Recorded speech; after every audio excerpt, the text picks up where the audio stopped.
그 외국 여행을 아주 많이 했을 때 이스라엘 성지 순례 프로그램도 정말 많았습니다. 그 중에 한 코스가 이스라엘 백성들이 지나간 광야, 민수기 코스. 광야에서 관광버스가 여행객에게 이제 휴게소 화장실에 다녀오라고 하고 그냥 다음 휴게소로 싹 가버립니다.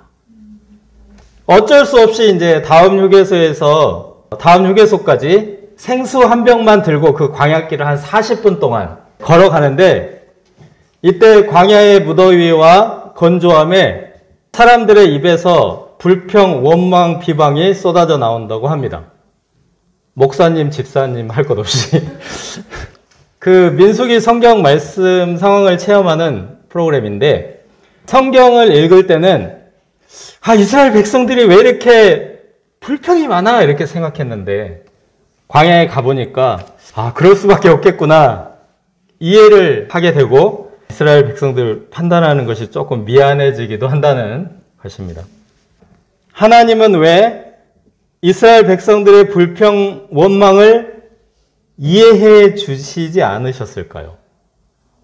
사실 민수기는 광야의 척박함이 전혀 문제가 되지 않는 하나님의 놀라운 보호와 돌보심을 보여줍니다. 우리는 이 세상에 태어난 이상 광야를 가로질러 가는 그 삶의 여행을 피해갈 수 없습니다. 그러나 바로 우리가 감당하기 힘든 결핍과 고난이 많기 때문에 하나님의 도우심과 동행의 은혜를 크게 체험할 수 있습니다. 민수기 말씀이 광야의 하나님을 경험하는 축복이 되기를 기도합니다. 첫째, 싸움에 나갈 만한 자를 계수하라. 1절에서 46절입니다. 자, 이 말씀은 한마디로 군대를 조직하라 하신 명령입니다. 군대의 조직 시점은 출애굽으로부터 1년이 지났습니다. 2년째 되는 제2년 2월 1일 성막을 짓고 예배와 제사 시스템을 만든 게 1년 동안 한 겁니다. 그러면 1개월 동안 뭘 했느냐? 성막 완공 기념 예배 그리고 제사장 위임식, 레위인 임명식을 해서 이 백성들이 언제든지 이 성막에 가서 기도하고 예배하고 성경 말씀 듣고 헌물도 드리고 이 신앙생활의 체계를 딱 잡았습니다. 그리고 이제 그 다음에 하나님께서는 군대를 조직하기 위한 인구 조사를 명령하십니다. 이스라엘 중에 20세 이상으로 싸움에 나갈 만한 모든 자를 진영별로 계수하라. 자, 하나님은 왜 군대를 조직하라고 하십니까? 하나님께서 적과 꿀이 흐르는 가나안 땅을 주시는데 전쟁이라는 과정을 통해서 주신다는 뜻입니다. 사실 세상 모든 일들이 전쟁입니다. 치열합니다. 육아 전쟁, 입시 전쟁, 취업 전선.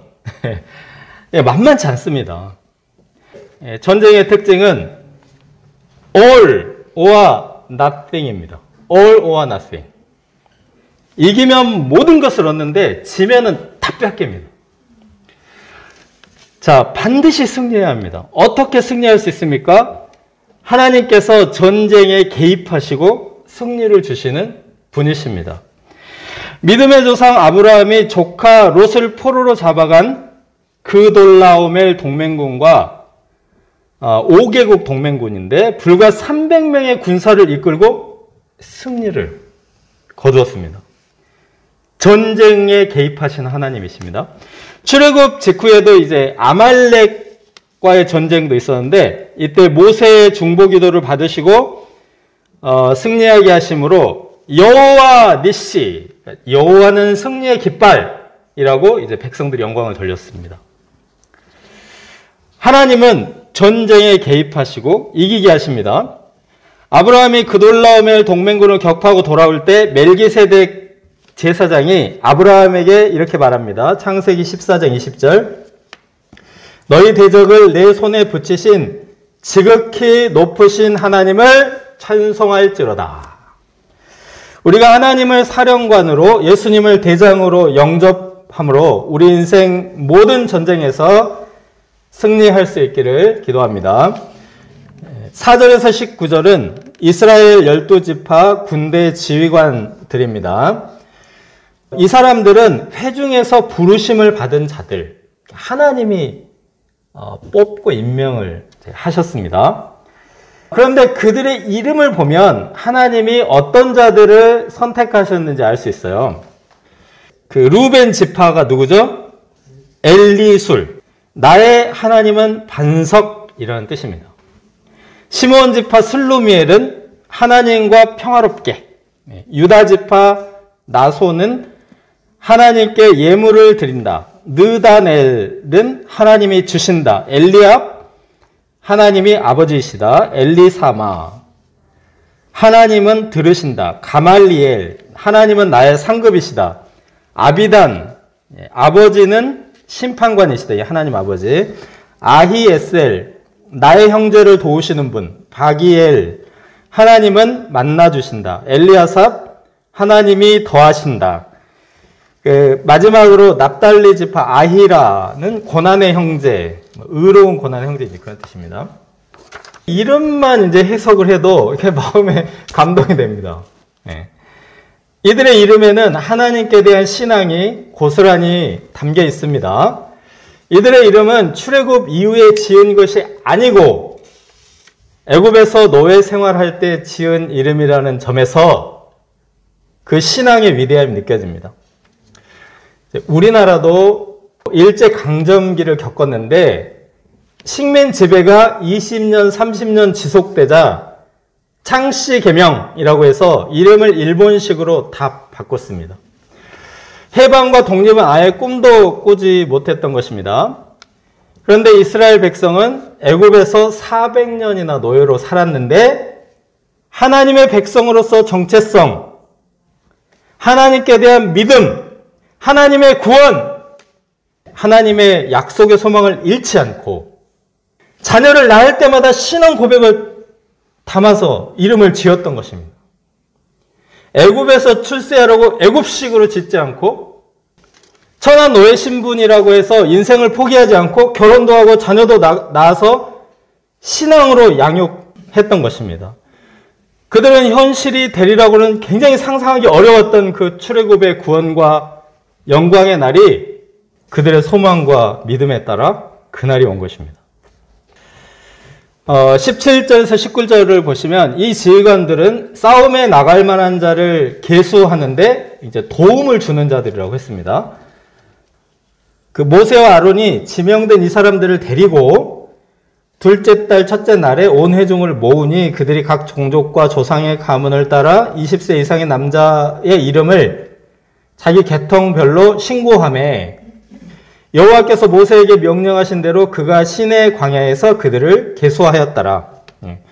그 지파 지휘관들이 모세와 아론을 동역해서 싸움에 나갈 만한 자들을 이름을 일일이 다 이렇게 기록하고 신고를 했습니다. 지파 이기주의에 빠져서 군대를 덜 보내거나 마지못해 군대에 입대시키고 이렇게 하지 않고 적극적으로 자발적으로 신고를 한 것입니다. 공정하게 정의롭게 계수하여 하나님의 명령에 순종했습니다.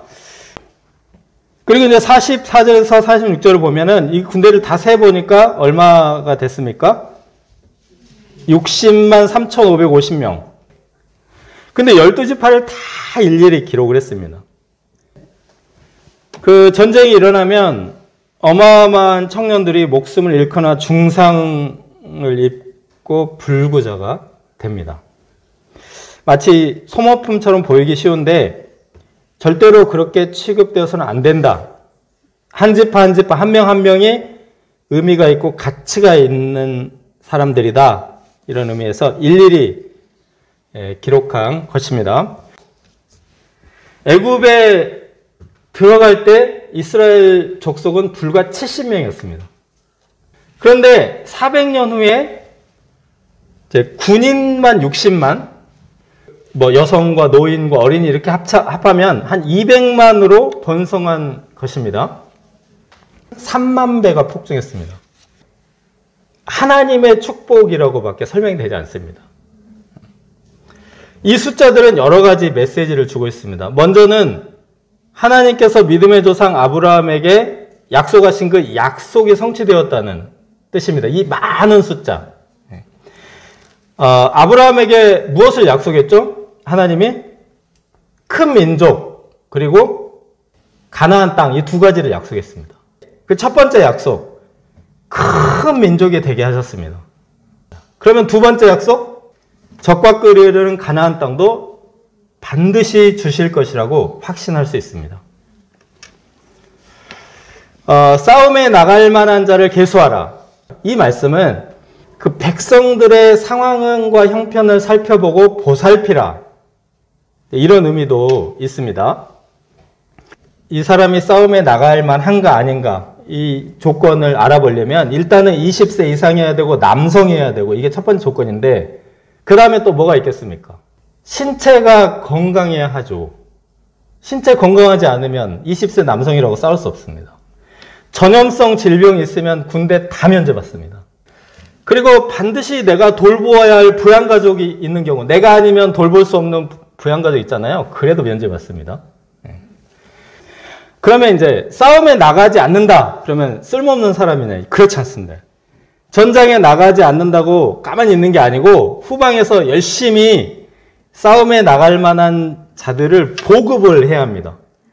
전쟁 나면 농사 안 짓습니까? 뭐 먹어요? 농사도 져야 되고 군량비를 보내야죠. 공장을 막 돌려가지고 전투복과 무기도 보급해야지 공장 멈춰버리면 전쟁 못합니다. 후방이 정말 중요합니다. 싸움에 나갈 만한 자를 계수하라. 이거는 이제 싸움에 나가지 못하는 사람은 지원하라 이런 뜻이기도 한 겁니다.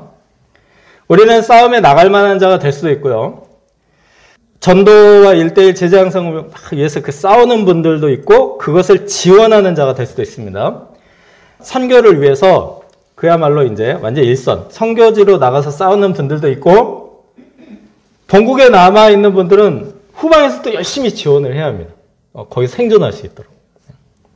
우리가 어디에 있든지 하나님의 영광을 위해 싸울 수 있기를 기도합니다.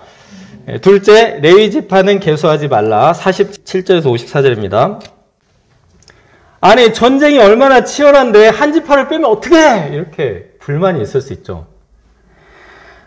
근데 50절에서 53절을 보시면 레위 지파는 여호와의 성막을 지키기 위해서 특별히 구별되었기 때문이죠. 즉 이스라엘 12지파가 나라를 지킨다면 레위 지파는 성막을 지키는 거룩한 군대입니다. 그러면 레위 지파가 빠지면 11지파가 되는데 어떻게 12지파가 됐습니까? 거기 32절에서 35절을 보시면 요셉이라는 이름이 없어지고 요셉의 두 아들 에브라임과 므낫세가 각각 한 지파가 되었습니다. 이 성경의 관습으로 볼 때 두 몫은 장자라는 의미죠. 그래서 요셉이 애굽의 총리가 되어서 이스라엘 백성들을 애굽에서 보호했기 때문에 장자의 몫을 차지했습니다. 이런 변동사항이 2장을 보면 또 나타납니다. 2장 3절을 보시면 야곱의 넷째 아들 유다가 동방 해돋는 쪽에 진을 치고 이스라엘 군대의 선봉이요 대장 지파가 되었다. 이렇게 기록을 하고 있습니다. 원래 야곱의 장자는 루벤인데 루벤이 아버지의 첩인 빌하와 간통을 저질렀기 때문에 장자의 자격을 잃어버렸습니다. 그리고 넷째 아들인 유다에게 장자의 지위를 내어주고 말았습니다. 자, 이런 변동, 이런 변화는 야곱의 축복대로 된 것입니다. 야곱이 죽기 전에 이스라엘 12지파를 각각 축복을 했습니다. 그래서 야곱의 축복이라고 합니다. 그 야곱의 축복을 보면은 루벤의 음행죄에 대한 징계도 있고요. 요셉을 두 몫으로 축복하고 유다를 주권자로 하고 이런 내용들이 있습니다. 부모가 자녀를, 목자가 신앙의 계승자인 양을 축복하는 것이 굉장히 중요한 의미를 갖는다는 사실을 보여줍니다. 축복도 이제 크게 보면은 기도의 범죄에 속합니다. 기도의 일종인데 하나님은 기도를 들으시고 일하십니다. 야곱이 원래 기도하는 사람이 아니었습니다. 야곱은 막 일하고 막 가지려고 별 예를 다 쓰고 막 자녀들 잘 살게 하려고 막 긁어 모으고 이런 사람이었습니다. 그런데 이제 인생을 살아보니까 자기가 열심히 했던 게 다 어디 가버려. 하나도 의미가 없는 거예요. 자녀들 잘 키우려고 그랬는데 서로 막 인신매매하고. 야곱이 마지막 인생 말년에 깨달은 것입니다.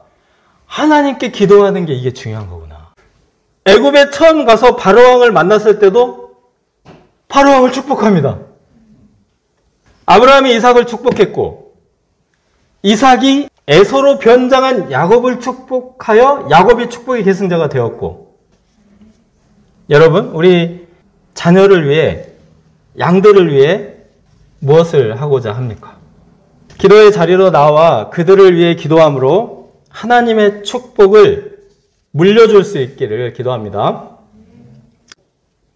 사실 야곱은 레위를 축복했습니까? 저주했습니다. 야곱은 시므온과 레위 두 사람을 저주했습니다. 시므온과 레위는 이 사람들은 근육맨들이라서, 그리고 칼을 잘 쓰는 무도가들이었습니다. 세겜성의 모든 남자들을 잔혹하게 살해하는 그 학살 사건을 일으켰기 때문에 야곱의 이제 미움을 받았습니다. 창세기 49장 7절, 그 노여움이 혹독하니 저주를 받을 것이요 분기가 맹렬하니 저주를 받을 것이라. 내가 그들을 야곱 중에 나누며 이스라엘 중에서 흩으리로다. 흩으리로다. 산산이 부서지고 뿔뿔이 흩어져 사라져 버리라. 시므온 지파는 이 말대로 정말로 흔적도 없이 사라져 버렸습니다. 그런데 레위 지파는 그 아론의 금송아지 사건 때 반역자들을 칼로 대적하여 하나님 편에 섰습니다. 하나님의 역사를 지키고 하나님의 언약의 편에 섬으로 학살의 칼이 의로운 칼로 거듭났습니다. 레위 지파는 계수하지 말라.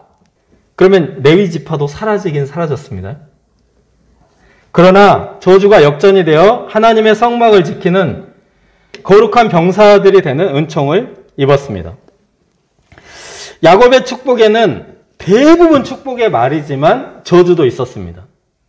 그러니까 이 저주라는 것도 크게 보면 축복 안에 들어갑니다. 성경에 나와 있는 저주도 무엇이다? 축복이다. 시몬 레위처럼 잔혹한 일을 벌인 자들에게 좋은 말을 해주는 것이 축복일 수 있습니까? 그 축복이 아닙니다. 엄한 책망과 경고를 통해서 회개하고 돌이키게 하는 것이 축복입니다. 성경에는 축복의 말씀이 많지만 저주와 심판과 책망의 말씀도 엄청나게 많습니다.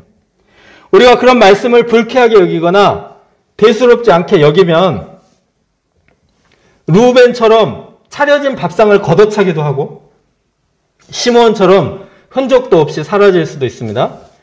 그러나 레위처럼 자기를 부인하고 분명하게 돌이킨다면 다른 지파들보다 더 거룩하고 영화로운 축복을 받을 수도 있습니다. 이스라엘 백성들은 가나안 7족속과의 전쟁을 했습니다. 역사적으로 모든 성도들은 전쟁을 합니다. 초대교회는 누구하고 싸웠죠? 로마 제국의 박해와 싸웠습니다. 한국 초대교회도 온갖 미신과 싸우고 박해에 대항하며 순교의 피를 엄청나게 흘렸습니다. 오늘날 우리는 세속주의와 상대하고 있습니다. 싸우고 있습니까? 우리가 하나님께 속한 자가 되어 치열하게 싸움으로 승리의 영광에 동참할 수 있기를 기도합니다.